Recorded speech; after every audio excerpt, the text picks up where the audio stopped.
Ils sont impitoyables et dangereusement violents. Ils privent notre peuple de ses conditions de vie méritées, de sa dignité et pire, ils nous obstruent dans l'humiliation et l'asthénie. Ces ennemis n'ont pas choisi notre pays pour faire une belle cible. Ils y ont été invités par notre manque de foi en l'avenir, par notre détachement à l'intérêt général, par notre déficience de ne pas oser assumer notre destin et par l'absence cruelle d'amour pour notre patrie. Notre pays est aujourd'hui transformé en épicerie de premier prix où le meilleur des gérants est celui qui saura le faire braquer par le premier brigand venu. C'est ainsi qu'est née une nouvelle volonté farouche de répondre à la guerre qui nous a été déclarée par la pauvreté, la mauvaise gouvernance et l'injustice, puisque c'est de ces ennemis-là qu'il s'agit. Oui, nous avons pris le temps de mieux les connaître.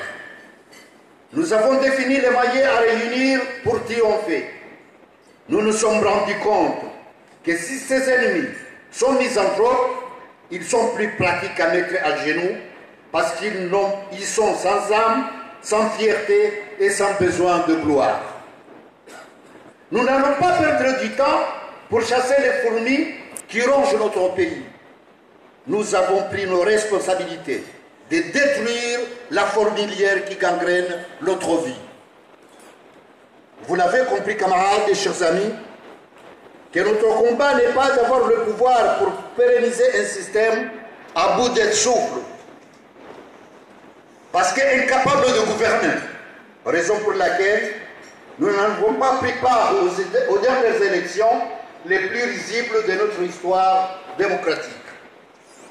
Ce pouvoir de briller par l'immobilisme, ce pouvoir de précipiter le pays dans le gouffre, ce pouvoir de terrasser les volontés de changement, ce pouvoir de se servir au lieu de servir, nous n'en voulons pas et c'est sans regret. Nous avons choisi, en toute conviction et conscience, d'acquérir plutôt la puissance de mobiliser les forces vives de la nation, la puissance d'organiser les ressources de combat, la puissance de faire émerger les capacités du changement et la puissance de partager un bel idéal pour agir collectivement. C'est ainsi que vous vous trouvez mis devant les chances de l'histoire, armé de votre foi en un monde meilleur, de votre force de l'engagement, de votre croyance en l'action et de votre volonté de faire de votre vie un exemple de dévouement et de boussole pour anticiper le futur. Le futur, il a été longtemps méprisé dans notre pays. Il est sacrifié pour toutes les générations. Il est oublié, il est reflué, il est dénié.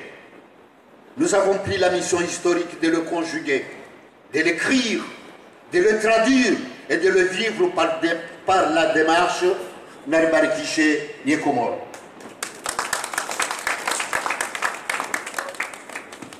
C'est une démarche visant à mobiliser les acteurs autour d'un projet global, cohérent, à la fois économique, social, culturel, environnemental et institutionnel, pour une dynamique durable de développement dans la justice sociale. Cette démarche répond à une logique ascendante et transversale dont la vocation est de capitaliser les compétences, de mutualiser les expériences, d'harmoniser les volontés, d'organiser les réseaux des acteurs et de mettre les territoires en interdépendance. L'objectif est d'installer durablement notre pays dans le progrès. C'est de la réussite de cette démarche que le pouvoir politique nous sera utile pour gouverner le pays autrement et pour le peuple. Vous êtes ici, camarades et chers amis, pour prendre l'enclume de l'engagement et le marteau des connaissances scientifiques, techniques et humaines pour forger les outils de combat dont notre peuple a besoin pour vaincre à jamais ses ennemis.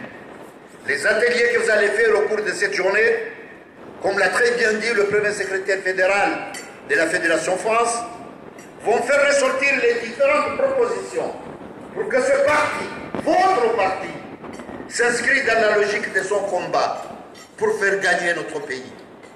Connaissant votre force de croyance, je sais que vous allez mettre le cœur à l'ouvrage. Pour une université d'Avignon, sonne le clairon de la liberté d'aimer votre pays, de l'amour de vivre un élan patriotique et réfléchi, et de la vie des bâtisseurs de l'avenir. Je vous souhaite, camarades et chers amis, cette belle victoire que le peuple attend de nous. Marhaba.